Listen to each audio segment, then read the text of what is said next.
आज रात 12 बजे से पूरे देश में। जी हां दोस्तों, अभी अभी मोदी सरकार लाइव में आकर के बहुत बड़ी घोषणा की है और बिहार सरकार नीतीश कुमार के साथ हुई कैबिनेट बैठक में जो योजनाओं की शुरुआत की बिहार के किसानों की प्रधानमंत्री और बिहार सरकार द्वारा इस बार से किसानों को 9,000 रुपए हर साल मिलेगा। दोस्तों, ये फैसला बिहार सरकार के कैबिनेट बैठक में लिया गया है। साथ ही बिहार में कई सारी योजनाओं का शुरुआत किया है और कई सारे नियम को लागू किया है। जीविका से जुड़ी महिलाओं को पैसे मिलेंगे, युवाओं को रोजगार दिया जाएगा और बिना ब्याज के गरीबों को लोन दे रही है। प्रधानमंत्री आवास योजना के तहत पक्के मकान दिए जा रहे हैं। सब कुछ विस्तार से जानेंगे, तो चैनल पर पहली बार आए हैं, वीडियो को लाइक करके चैनल को सब्सक्राइब जरूर कर दें और कमेंट में बताएं कि यह वीडियो आप किस क्षेत्र से देख रहे हैं। तो चलिए जानते हैं सबसे पहले प्रधानमंत्री किसान सम्मान निधि योजना के विषय में।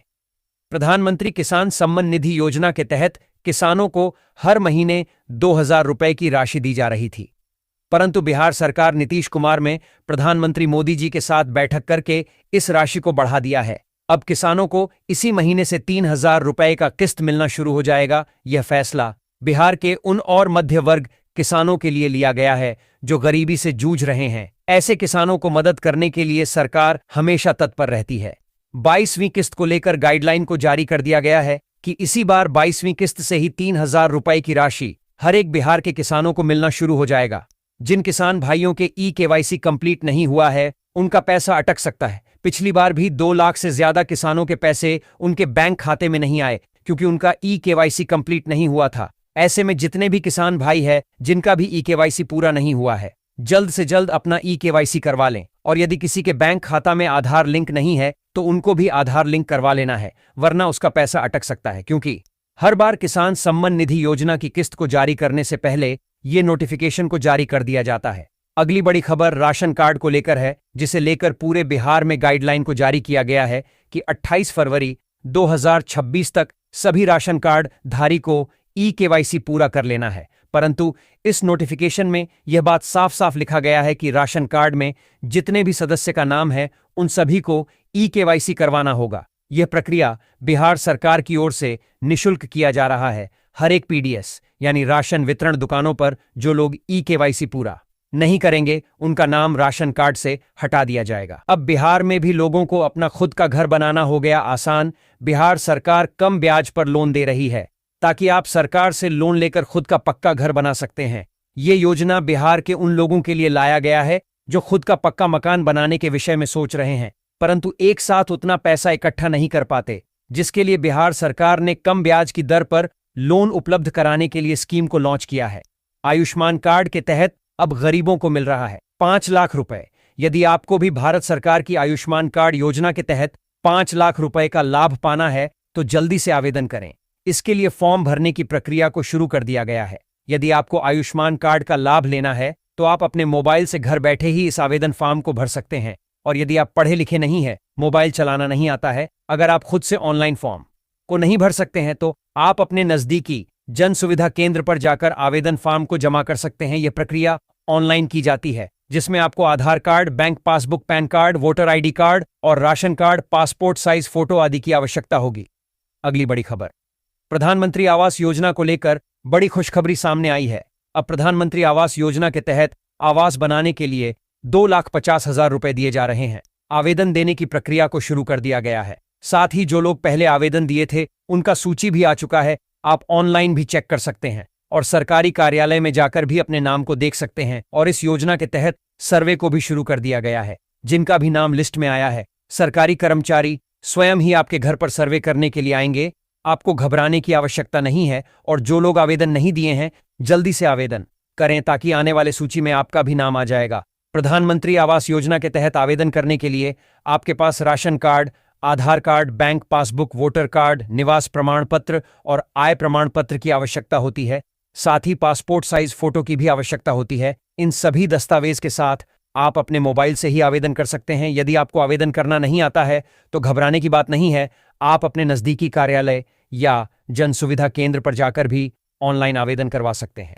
साथ ही अगली बहुत बड़ी खबर सामने आई है कि अब राशन कार्ड धारी को कई सारी सुविधाओं का लाभ मिलेंगे। अब सरकार राशन कार्ड को लेकर कई सारे नियम लागू किए हैं। साथ ही राशन दुकानों पर एटीएम मशीन लगाए जाएंगे, जिसके तहत ऑटोमेटिक सिस्टम से सभी को राशन मिलेगा, क्योंकि लगभग सारे जिले में राशन में घपला होता है। इस समस्या का समाधान करते हुए सरकार ने यह कदम उठाया है कि अब हर एक पीडीएस दुकानों पर ऑटोमेटेड सिस्टम वाला मशीन लगाया जाएगा, ताकि हर एक राशन कार्ड धारी को समान मात्रा में राशन मिले।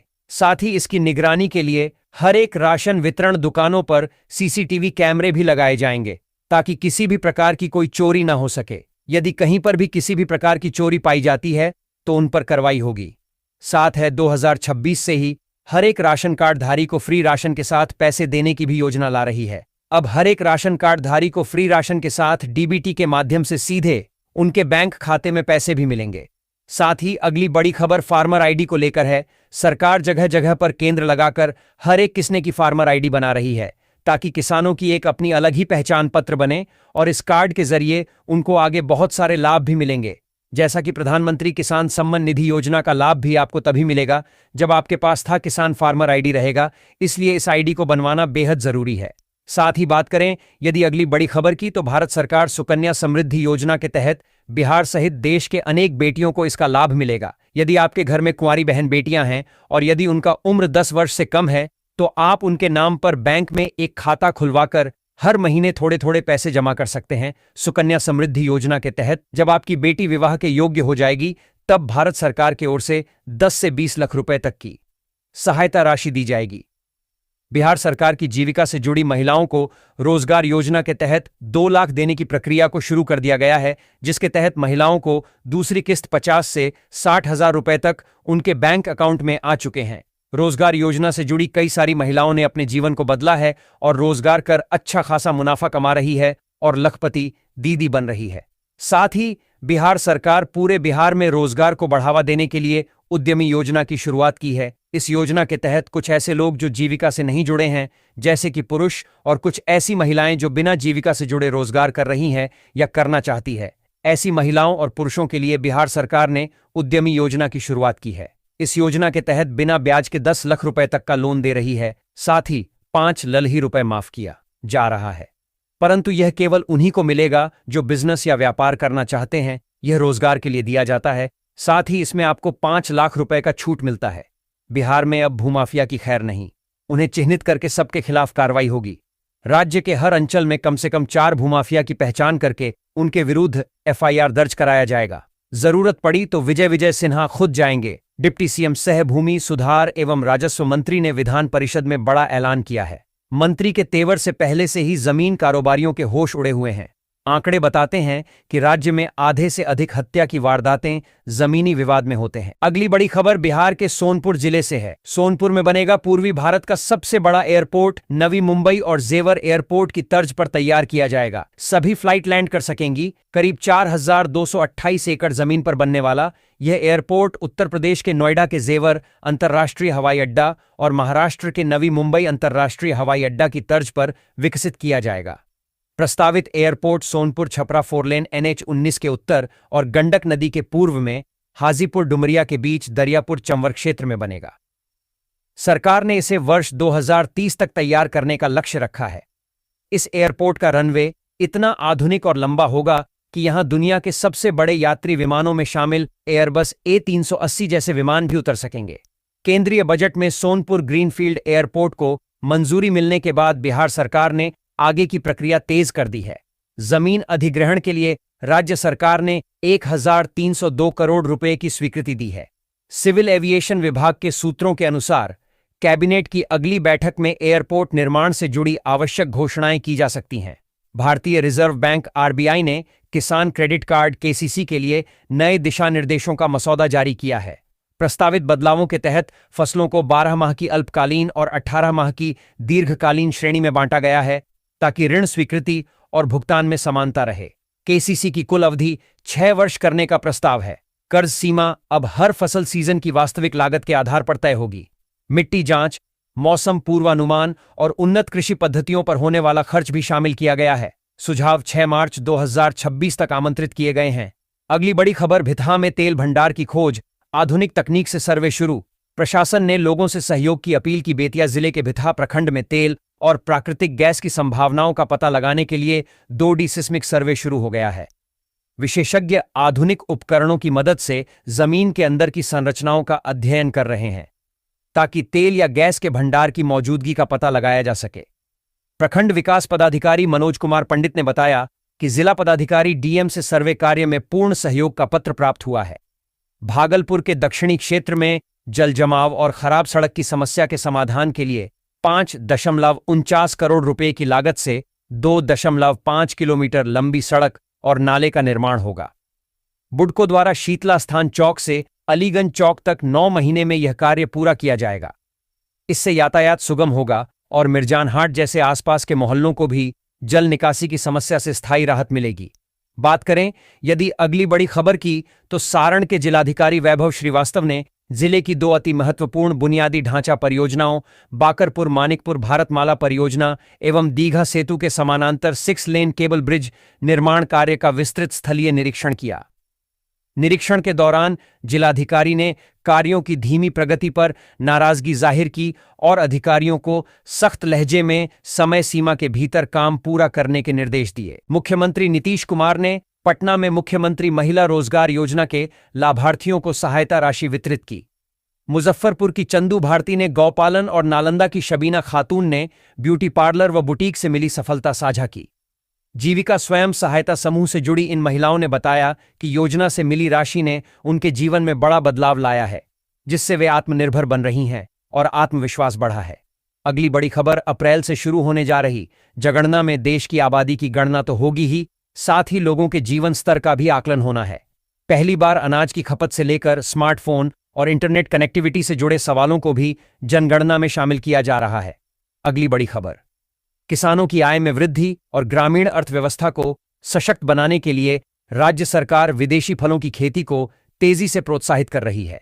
विशेष रूप से स्ट्रॉबेरी एवं ड्रैगन फ्रूट जैसी उच्च मूल्य वाली बागवानी फसलें छोटे एवं सीमांत किसानों के लिए कम समय में अधिक आय का प्रभावी माध्यम बनकर उभर रही हैं। इन फसलों की बाजार में बढ़ती मांग को देखते हुए सरकार ने इनके योजनाबद्ध विस्तार का लक्ष्य निर्धारित किया है। अगली बड़ी खबर, अब गांव में खुलेंगे बायोफ्यूल पंप।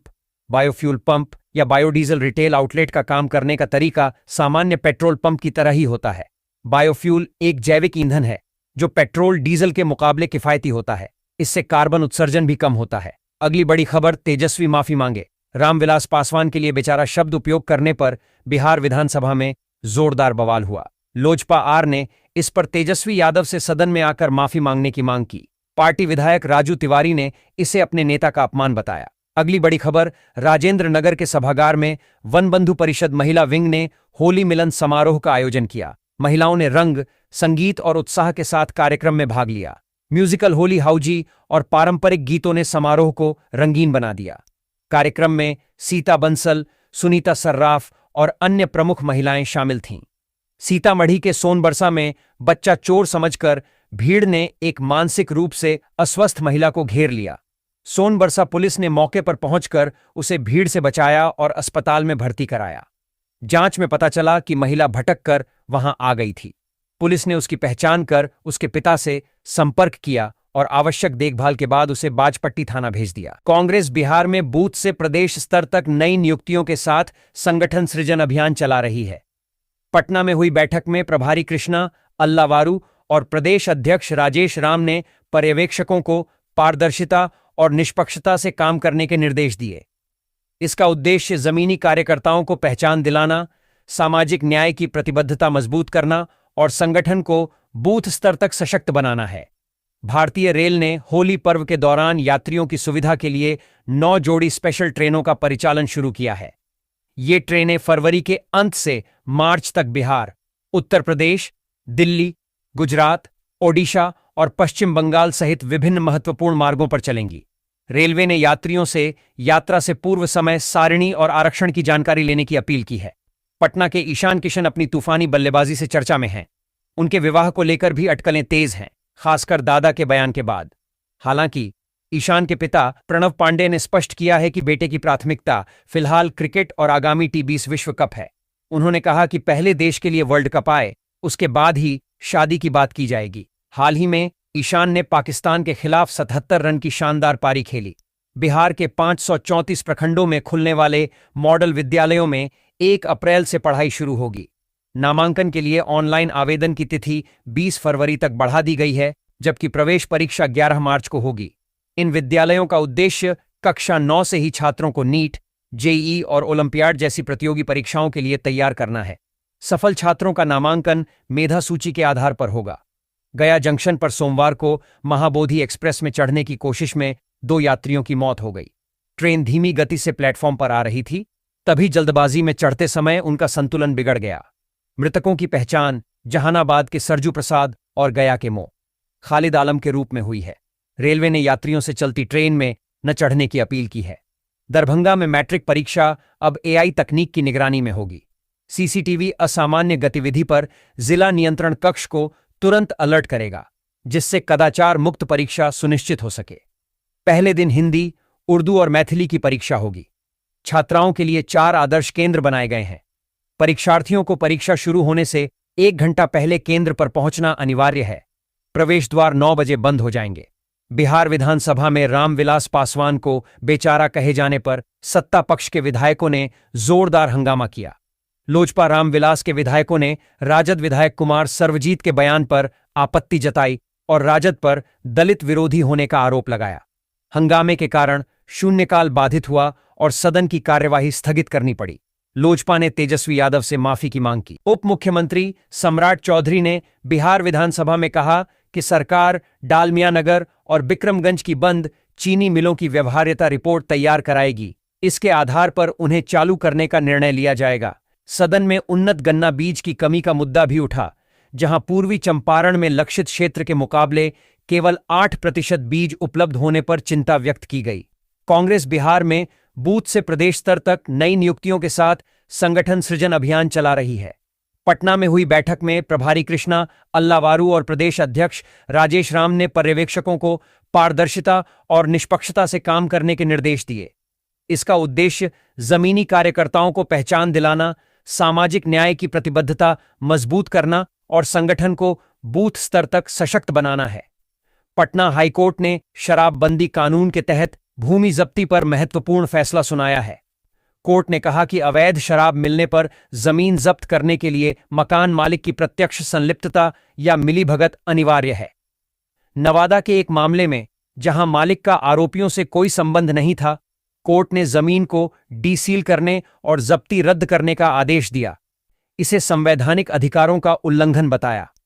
बिहार में अब जमीन खरीदने से पहले खरीदारों को संबंधित भूमि की अद्यतन जानकारी घर बैठे मिलेगी। ई निबंधन पोर्टल पर जानकारी अपलोड करने के बाद अंचलाधिकारी और राजस्व पदाधिकारी 10 दिनों के भीतर स्थिति स्पष्ट करेंगे। यह नई व्यवस्था वित्तीय वर्ष 2026-27 से लागू होगी, जिसका उद्देश्य निबंधन प्रक्रिया को पारदर्शी बनाना और विवादों को कम करना है। इससे आम लोगों को काफी राहत मिलेगी। महनार स्टेशन रोड पर नशे में चूर एक युवक ने बीडीओ की गाड़ी समेत कई वाहनों को टक्कर मारकर उत्पात मचाया। प्रत्यक्षदर्शियों के अनुसार युवक अनियंत्रित तरीके से वाहन चला रहा था, जिससे दहशत फैल गई। मौके पर भीड़ जुटने के बाद बीडीओ ने पुलिस को सूचना दी। पुलिस ने युवक को हिरासत में लेकर मेडिकल जांच के बाद जेल भेज दिया। यह घटना नशे में वाहन चलाने के खतरों को दर्शाती है। बिहार विधानसभा में इथेनॉल फैक्ट्रियों के बंद होने का मुद्दा उठा। जदयू विधायक श्याम रजक ने सीमित कोटा के कारण बंदी की आशंका जताई। उद्योग मंत्री डॉ. दिलीप कुमार जायसवाल ने बताया कि फैक्ट्रियां बंद नहीं होंगी और केंद्र से 35.28 करोड़ लीटर इथेनॉल खरीद का समझौता हुआ है। उप मुख्यमंत्री सम्राट चौधरी कोटा बढ़ाने के लिए दिल्ली जाएंगे। सरकार रोजगार सुरक्षित रखने और भ्रामक खबरों का खंडन करने का प्रयास कर रही है। बिहार में 12 लाख गरीब परिवारों को जल्द ही पक्के घर मिलेंगे। ग्रामीण विकास मंत्री श्रवण कुमार ने विधानसभा में बताया कि केंद्र से 91 करोड़ रुपए मिल चुके हैं और 31 मार्च तक अतिरिक्त राशि की उम्मीद है। उन्होंने देरी का कारण स्पर्श मॉडल और प्रक्रियात्मक विलंब बताया, लेकिन सभी पात्र परिवारों को आवास देने की प्रतिबद्धता दोहराई। विधायक सौरभ कुमार ने अधूरे आवासों पर चिंता जताई थी। उप मुख्यमंत्री विजय कुमार सिन्हा ने बिहार में भूमि विवाद और खुले में मांस बिक्री पर नए नियमों की घोषणा की। भूमि विवादों में पुलिस की भूमिका स्पष्ट की गई है। सीओ को सूचना देना अनिवार्य है और भूमि माफिया पर कार्रवाई होगी। साथ ही सभी शहरों में खुले में मांस बिक्री पर रोक लगाई गई है और लाइसेंस अनिवार्य कर दिया गया है। 40 लाख भूमि विवाद मामलों में से 11 लाख का निपटारा हो चुका है। ग्रामीण कार्य मंत्री डॉ अशोक चौधरी ने पाटलिपुत्र विश्वविद्यालय में सहायक प्राध्यापक के रूप में योगदान दिया। कुलपति प्रो उपेंद्र प्रसाद सिंह ने उन्हें नियुक्ति पत्र सौंपा। उनकी पोस्टिंग एएन कॉलेज के राजनीति विज्ञान विभाग में हुई है। पहले उनकी नियुक्ति पर नाम में अंतर को लेकर सियासी विवाद हुआ था, जिसे अब सुलझा लिया गया है।